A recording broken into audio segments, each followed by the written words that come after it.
Well, good evening and welcome to Book 10 of the Odyssey, The Grace of the Witch. So we start out and we are hearing Odysseus tell King Alcinous and Queen Arete, the Phaeacians, of his travels and what happened to him. Starting on page 165. We made our landfall on Aeolia Island, domain of Aeolus Hippotates, the Wind King dear to the gods who never die, an isle adrift upon the sea, ringed round with brazen ramparts on a sheer cliffside. 12 children had old Aeolus at home, 6 daughters and 6 lusty sons, and he gave girls to boys to be their gentle brides. Oh, so basically, they married each other. Now those lords, in their parents' company, sup every day in hall a royal feast with fumes of sacrifice and winds that pipe round hollow courts, and all the night they sleep on beds of filigree beside their ladies. So it's a really interesting kind of palace because it's a sort of musical, but musical due to the wind. Here we put in, lodged in the town and palace, while Aeolus played host to me. He kept me 1 full month to hear the tale of Troy, the ships and the return of the Achaeans, all which I told him point by point in order. When in return I asked his leave to sail and asked provisioning, he stinted nothing, adding a bull's hide sewn from neck to tail into a mighty bag bottling storm winds. For Zeus had long ago made Aeolus warden of winds to rouse or calm at will. So he's not stingy at all. He gives Odysseus lots of gifts, and the best one probably is this huge skin of a bull that is sewn up so it's as big as a bull would have been, and it's filled with all the winds.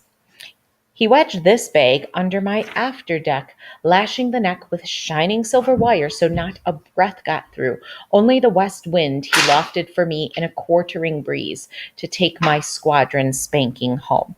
So let me just add west wind isn't included. And that means I gotta change this a little bit so it'll fit. Change this. Might be seeing ninjas flying behind me. Okay. No luck. The fair wind failed us when our prudence failed. So, in other words, they had everything going for them. It's their stupidity, their wisdom, lack of wisdom that gets in the way. So, 9 days and nights we sailed without event, till on the 10th we raised our land. We neared it, so they see Ithaca and saw men building fires along the shore. They were that close. But now, being weary to the bone, I fell into deep slumber. Okay, so Odysseus falls asleep at the most inopportune time here. The crew began to parley, which means to talk. Silver and gold, they guessed, were in that bag bestowed on me by Aeolus' great heart. And one would glance at his benchmate and say, "It never fails. He's welcome everywhere. Hail to the captain when he goes ashore. He brought along so many presents, plunder out of Troy. That's it. How about ourselves, his shipmates, all the way? Nigh home we are with empty hands. And who has gifts from Aeolus? He has. I say we ought to crack that bag. There's gold and silver plenty in that bag." So the men really are starting to see how unfair this is. They've traveled with Odysseus. They're the ones who are doing the back-breaking labor of rowing when it's needed. He's the one who does the quick talking and gets gifts and everything, and they feel like they're going home empty-handed. They feel like they deserve more. Temptation had its way with my companions, and they untied the bag. Then every wind roared into hurricane. The ships went pitching west with many cries. Our land was lost. Roused up, despairing in that gloom, I thought, should I go overside for a quick finish, or clench my teeth and stay among the living? So Odysseus almost jumps off ship so that he at least can get to Ithaca. Should he do that, or should he keep going with his living sailors? Down in the bilge I lay, that's the area of the boat where the bottom curves, pulling my sea cloak over my head while the rough gale blew the ships and rueful crews clear back to Aeolia. We put ashore for water, then all hands gathered alongside for a midday meal. Okay, so they get blown back to Aeolia. When we had taken bread and drink, I picked one soldier and one herald to go with me and called again upon Aeolus. I found him at meat with his young princes and his lady, but there beside the pillars in his portico we sat down silent at the open door. The sight amazed them, and they all exclaimed, "Why, back again, Odysseus! What sea fiend rose in your path? Did we not launch you well for home or for whatever land you chose?"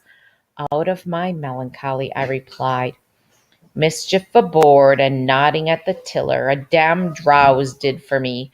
Make good my loss, dear friends, you have the power." Gently I pleaded, but they turned cold and still. Said Father Aeolus, "Take yourself out of this island, creeping thing. No law, no wisdom lays it on me now to help a man the blessed gods detest. Out! Your voyage here was cursed by heaven."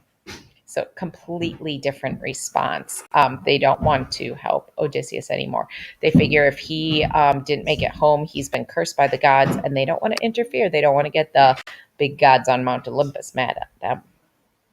He drove me from the place, groan as I would, and comfortless we went again to sea, days of it, till the men flagged at the oars.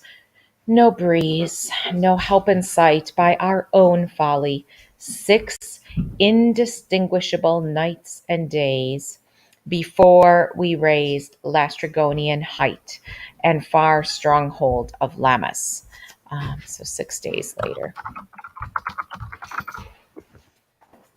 All right, so Lastrygonia is this place where giant cannibals live, and Antiphates is their chief. And even though he seems to know this, Odysseus decides to moor his ship there, but he does park his ship way down from everybody else's, as if he almost foresees something bad's going to happen. In that land, the daybreak follows dusk, and so the shepherd homing calls to the cowherd setting out, and he who never slept could earn 2 wages, tending oxen, pasturing silvery flocks, where the low night path of the sun is near the sun's path by day. So what that was just saying there is, with the days and the sunlight the way they are, you could earn 2 wages if you never slept, because the shepherd comes in when the cowherd is going out. So if you didn't sleep, you could do both. You could make a living with sheep and cows. Just kind of an interesting little side note there. Here then, we found a curious bay with mountain walls of stone to left and right and reaching far inland, a narrow entrance opening from the sea, where cliffs converged as though to touch and close. All of my squadron sheltered here inside the cavern of this bay. Black prow by prow, those hulls were made fast in a limpid calm without a ripple, stillness all around them. My own black ship I chose to moor alone on the seaside, using a rock for bollard, and climbed a rocky point to get my bearings. No farms, no cultivated land appeared, but puffs of smoke rose in the wilderness. So I sent out 2 picked men and a herald to learn what race of men this land sustained. My party found a track, a wagon road for bringing wood down from the heights to town, and near the settlement they met a daughter of Antiphates the Lastrygon, a stalwart young girl, taking her pail to Artacia, the fountain where these people go for water. My fellows hailed her, put their questions to her. Who might the king be? Ruling over whom? She waved her hand, showing her father's lodge. So they approached it. In its gloom, they saw a woman like a mountain crag, the queen, and loathed the sight of her. But she, for greeting, called from the meeting ground her lord and master, Antiphates, who came to drink their blood. Ooh, pretty yucky.